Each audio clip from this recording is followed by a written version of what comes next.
I'm visiting with Dr. Howard Henderson, who's the director at the Center for Justice Research at Texas Southern University. And Dr. Henderson, you sir have put together a group of people who are going to be working on national police reform policies. Is that right? Yes, we recognize that there needed to be a nonpartisan group of experts who would be able to examine any proposed policies for the reformation of American policing. And so we identified some of the country's best and brightest.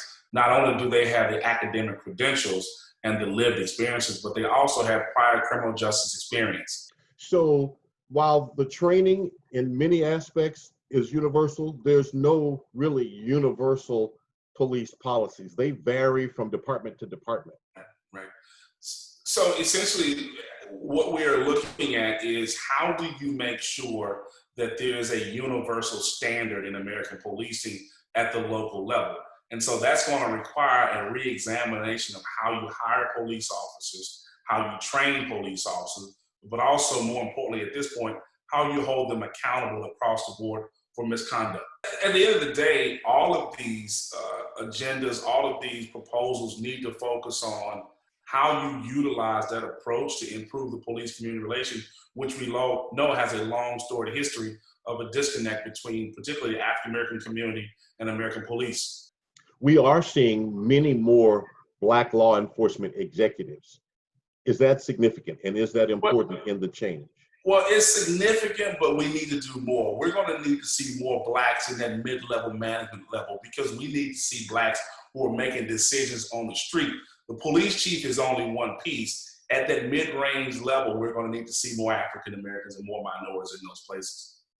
How do you recruit African Americans to become part of American policing? Because if you don't have them, you don't have the folks capable of being those mid-level managers.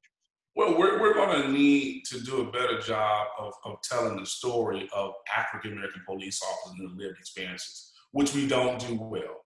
We're going to have to be deliberate about telling the narrative of a Black police officer so that we entice more young kids to be interested in the occupation.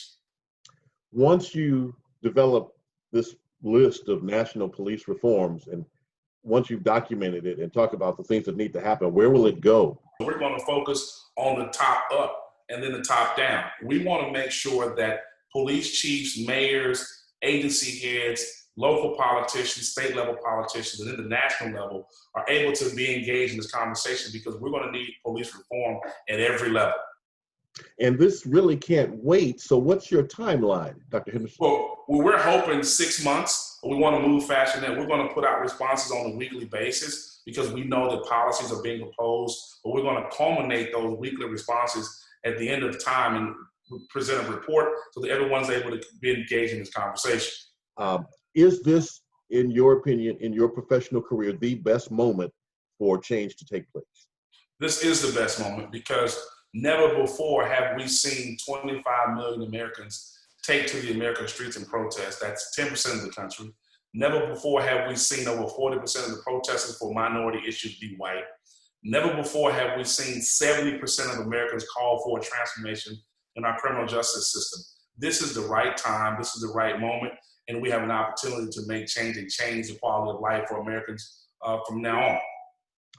Dr. Howard Henderson, I thank you so much for this conversation, and we want to check back in with you going forward to see how the progress is coming. And please do that. Thank you so much.